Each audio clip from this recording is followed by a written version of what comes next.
I first noticed something was wrong on a Wednesday morning. It wasn't anything obvious at first, just a sense that the day was off kilter, like the world had shifted slightly while I slept. The usual morning sounds were missing. No birds, no distant hum of traffic, no kids on their way to school. When I looked out the window, the street was eerily empty. No one walking their dog, no cars passing by, not even a breeze to stir the leaves on the trees. I tried to shrug it off, telling myself it was just an unusually quiet day, maybe because of the weather. But as the hours dragged on, the silence became more unsettling. By afternoon, the stillness was pressing in on me, a heavy weight I couldn't shake. I glanced out the window again, and that's when I noticed something else. None of my neighbors had left their houses all day. Normally, Mrs. Green from across the street would be out in her garden, and Mr. Thompson would be washing his car. But their driveways were empty, their windows dark. I tried calling a couple of them, but no one answered. The pit in my stomach grew, and for the first time, I felt a cold prickle of fear. That night, as I sat on the couch, trying to distract myself with TV, my phone buzzed with a new message. I picked it up, expecting a spam text or a notification, but it was from an unknown number. The message was simple: "Do not leave the house." I stared at the screen, my heart skipping a beat. It had to be a prank. But before I could even process it, another message came through from a different number. "They're watching. Stay inside." My hands started to tremble. I tried to reply to ask who was sending these messages, but no response came. I called the numbers, but they were disconnected. The air in the room felt thick, suffocating. I was suddenly very aware of how alone I was, how the silence outside seemed to be creeping into the house itself. Panic began to set in. I double-checked the locks on all the doors and windows, but I couldn't shake the feeling that something was very wrong. I looked outside one last time before drawing the curtains tightly shut. The street was still empty, but now it felt less like a quiet day and more like something had driven everyone into hiding. I wasn't just alone, I was trapped, and whoever or whatever was out there didn't want me to leave.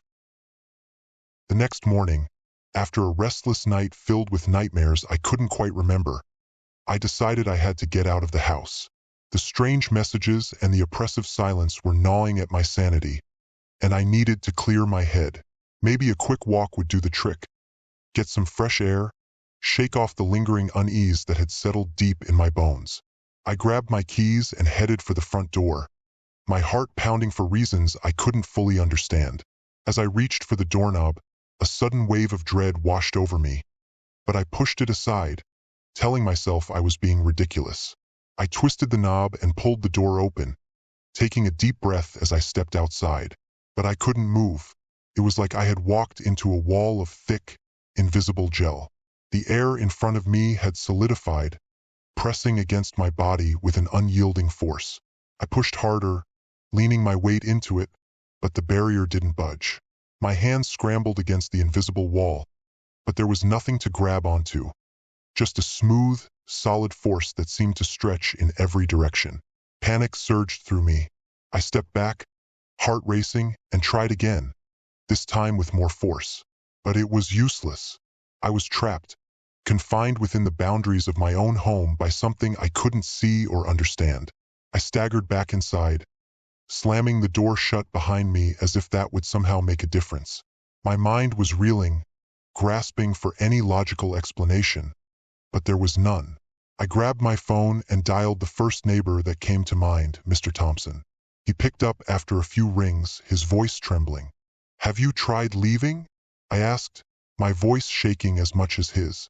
There was a long pause, and then he whispered, Don't try it again." "What's happening, Mr. Thompson?" I demanded, my anxiety growing with every passing second. "They're out there," he whispered, his voice barely audible. "Watching, waiting. They won't let us leave." "Who?" I asked, my voice rising in pitch. "Who won't let us leave?" But he didn't answer. Instead, he started rambling about voices he'd heard at night, whispers that seemed to come from the walls themselves, and shadows that moved when they shouldn't. His fear was palpable, infectious, and I felt it wrapping around me like a cold, damp shroud. I hung up, unable to listen to any more, but I couldn't stay still. I had to know if the others were experiencing the same thing. I called Mrs. Green next. She answered almost immediately, but her voice was flat, hollow, like she had given up.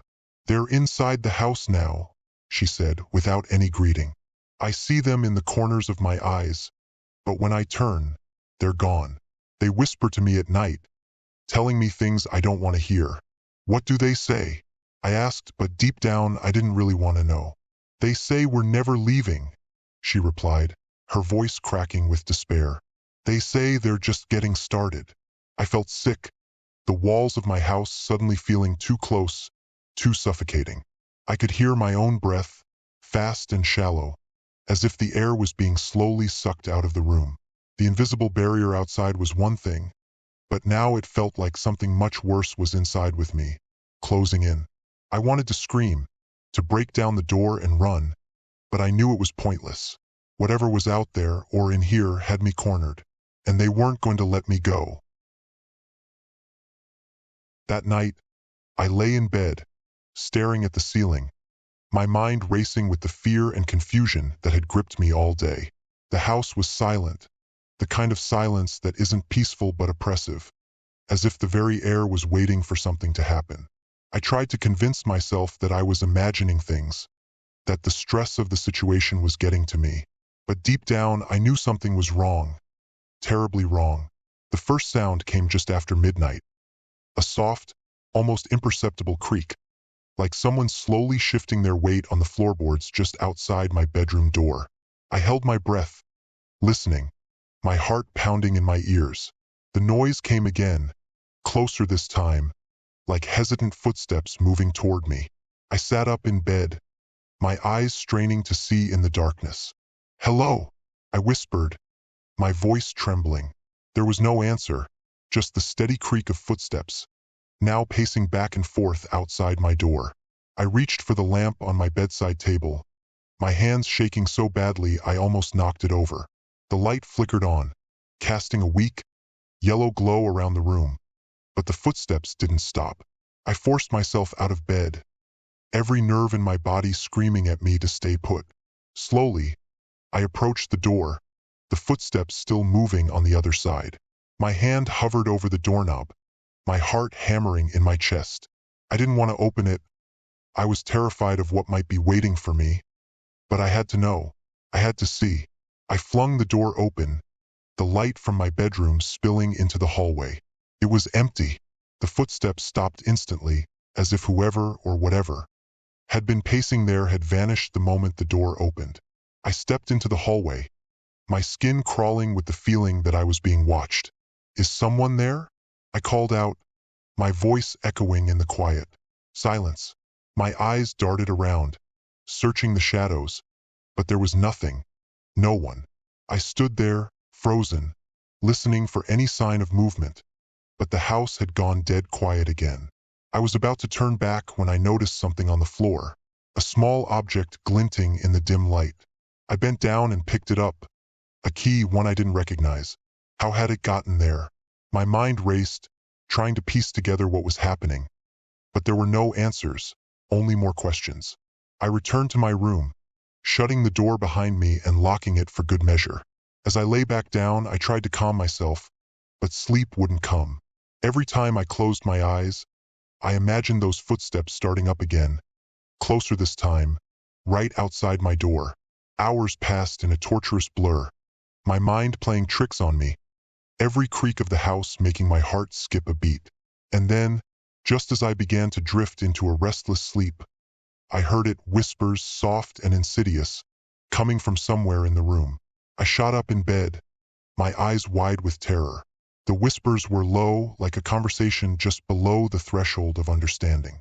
I couldn't make out the words, but the tone was unmistakable, menacing, mocking. I turned on the light again, but the whispers continued, weaving around me, as if the very walls were speaking to me. I clamped my hands over my ears, trying to block out the sound, but it only grew louder, more persistent. The whispers seemed to come from everywhere and nowhere at once, circling me, taunting me. I scrambled out of bed, my breath coming in short, panicked gasps. That's when the door to my closet creaked open on its own. Slowly, deliberately.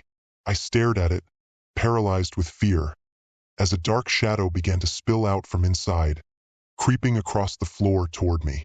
The whispers grew louder, more frantic, as the shadow stretched closer, reaching for me. I backed into a corner, my mind reeling, every rational thought drowned out by pure, unadulterated terror. The room seemed to close in on me, the walls warping and bending, the shadows dancing in grotesque shapes. I could feel eyes on me, countless eyes watching, waiting. "Stop it!" I screamed, my voice breaking. But the whispers didn't stop. The shadow didn't stop. And as I stood there, shaking, I realized that whatever was in this house wasn't just playing games anymore. It wanted me to break, to lose my grip on reality. And I was starting to wonder if I already had. I don't know how much time has passed since this nightmare began. Days, weeks, maybe longer. The concept of time has become meaningless, a distant memory that no longer applies to the world I'm trapped in. My days bleed into nights, my nights into endless, suffocating darkness. The house, once familiar and safe, has become a prison, its walls closing in on me, warping and twisting in ways that defy logic. I've stopped trying to sleep. Every time I close my eyes, the whispers return, louder, more insistent, their words just out of reach, yet filled with a venom that seeps into my bones. The footsteps are constant now, pacing back and forth, as if mocking me. They follow me from room to room, an unseen presence that never tires, never relents. The visions started not long after. At first, they were fleeting. A flash of movement in the corner of my eye, a shadow that shouldn't be there. But as the days wore on, they grew stronger, more vivid. I began seeing things that couldn't be real, things that made my skin crawl and my mind reel. Blood on the walls, thick and dark, dripping down in slow, torturous streams. I tried to wipe it away, but it smeared across the surface, staining my hands, my clothes. No matter how hard I scrubbed, it wouldn't come off. The smell was overpowering, coppery, metallic, the stench of death clinging to everything. And then there were the figures, shadowy and indistinct, lurking in the corners of every room. They moved when I wasn't looking, just out of sight, always watching. I'd catch glimpses of them in mirrors, their faces twisted into grotesque, mocking grins. They whispered to me, their voices mingling with the ones that never stopped, filling my head with thoughts that weren't mine. I started seeing faces too. Familiar faces, people I knew, people who had vanished from my life long ago. My sister, who disappeared when I was 12. My childhood friend, who drowned the summer before high school. Even my mother, who died 3 years ago, her eyes hollow and accusing. They stared at me from the shadows, their expressions a mixture of pity and anger, as if blaming me for their fates. I couldn't tell what was real anymore. The house itself seemed to shift and change when I wasn't looking. Rooms rearranging themselves, doors leading to places they shouldn't. I'd walk into the kitchen and find myself back in the hallway, or open a closet door to see the staircase that should be on the other side of the house. The walls bent at impossible angles, the floors sloping beneath my feet, throwing me off balance, making me question my own senses. I tried to reach out, to call for help, but every attempt was thwarted. My phone wouldn't work, the screen flickering with static or showing numbers that didn't make sense. The internet was a dead zone, my computer displaying nothing but gibberish. Even when I tried to shout out the window, my voice came back to me distorted, warped by the very air around me. "They won't let you," Mrs. Green had said, and now I understood what she meant. Whoever or whatever they were, they had complete control. I was their puppet, dancing to their twisted tune, and there was nothing I could do to stop it. Desperation clawed at me. I started leaving messages, scribbled notes on scraps of paper, desperate pleas carved into the walls, anything to prove to myself that I still existed, that I was still here, still real. But every time I left a message, it would disappear, as if it had never been there at all. The walls would smooth over, the papers would vanish, and I was left with nothing but my own fraying sanity. The house laughed at me. I could feel it in the creaking of the floors, the groaning of the pipes, the way the shadows seemed to twist into mocking shapes. I was losing myself, piece by piece, thought by thought, until I wasn't sure who I was anymore. Was I still me, or had I become one of them, one of the shadows that lurked in the corners, waiting for someone else to fall into their trap? The thought haunted me, gnawed at my mind like a rat in the walls, growing louder, more insistent. I don't know how much longer I can hold on.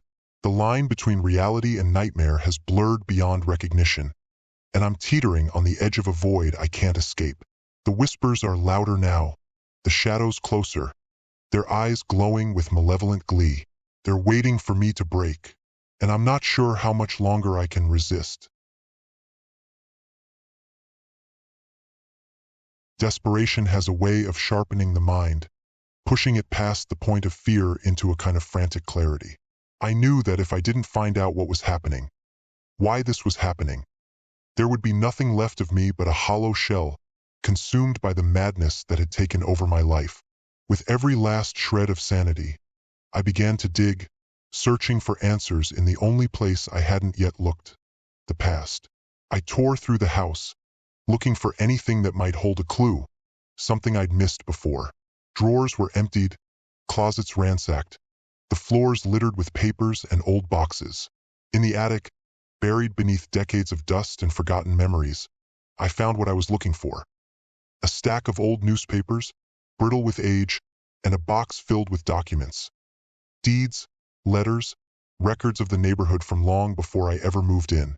The headlines alone were enough to send chills down my spine.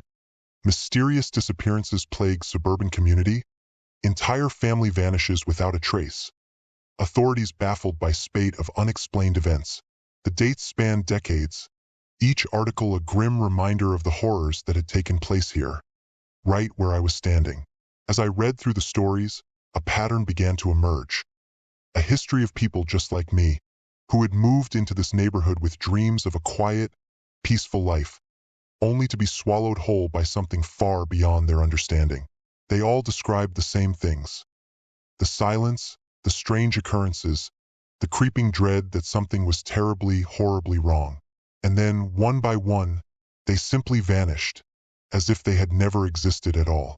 But the most disturbing part was how each case was treated afterward. No follow-ups, no investigations, just a quick note that the house was up for sale again, and the previous owners were never mentioned again. It was as if they had been erased, not just from the neighborhood, but from the world itself. I could feel the walls closing in on me as I realized what it all meant. This wasn't just some random haunting or a case of bad luck. This was a curse, a cycle of terror that had been repeating for years, decades, maybe even longer. And I was the latest victim. But why? Why this neighborhood? Why these people? Why me? The answers were still out of reach, just beyond the veil that separated the living from whatever malevolent force was at work here. I needed to know the truth, no matter how horrifying it might be. I spent hours poring over the documents, my fingers trembling as I pieced together the fragments of the story. The deeper I dug, the more I felt the presence in the house growing stronger, as if it knew what I was doing, and it was angry.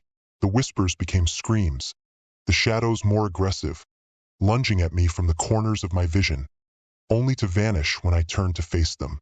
Then, in the early hours of the morning, I found it. A letter, tucked away in the bottom of the box, written by one of the previous residents.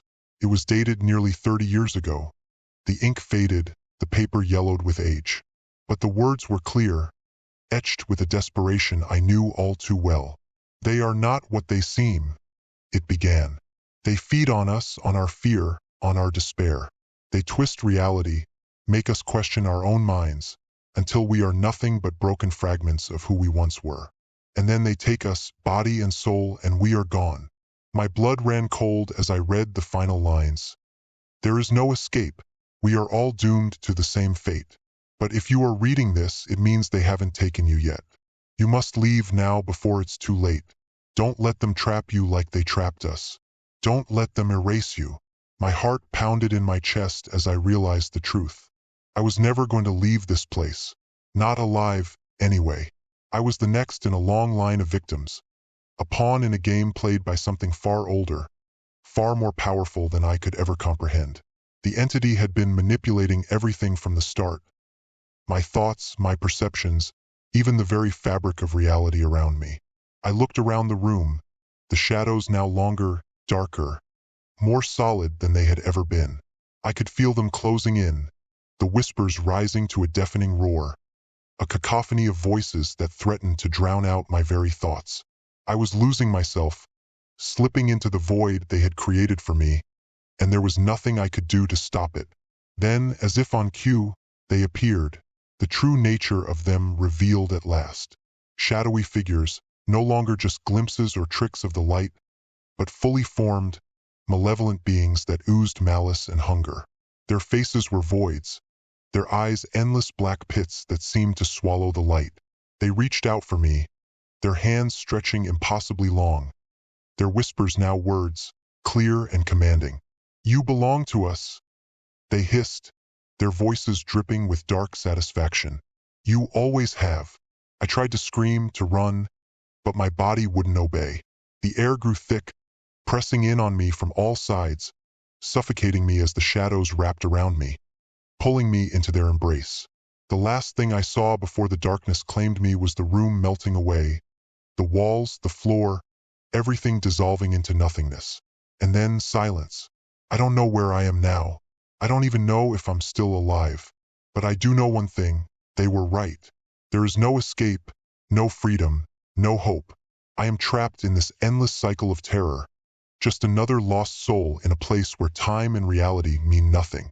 And soon they will find someone else, someone new, and the cycle will begin again.